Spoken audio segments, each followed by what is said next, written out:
Hi friends, இந்த மாதிரி rubber கிளாத்தோ இல்லைனா பூனம் கிளாத்தோ நீங்கள் முன்பக்க டாட் பிடிக்கும்போது ரொம்பவே சிரமமாக இருக்கும். நம்ம டாட் பிடிக்கிறது ஒரு பக்கமாக இருக்கும், துணி போகிறது ஒரு பக்கமாக இருக்கும். அதுக்கு ஒரு சூப்பரான ஐடியா பார்த்துடலாம்.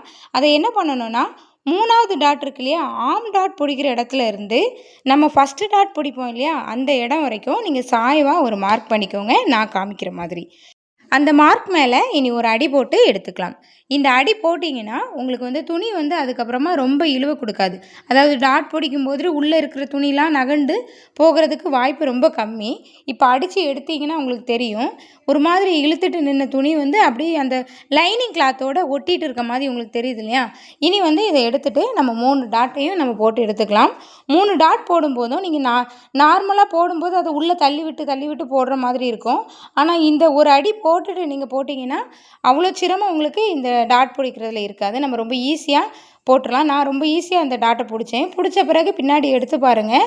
நல்ல பக்கம் திருப்பி பார்த்தீங்கன்னா ரொம்ப அழகாக இந்த கப் ஷேப் அழகாக நீட்டாக ஈஸியாக கிடச்சிருக்கு. இதுக்கப்புறம் அந்த ஸ்டிச்சிங்கை வேணால் நீங்கள் பிரிச்சுக்கலாம். தேங்க்ஸ் ஃபார் வாட்சிங்.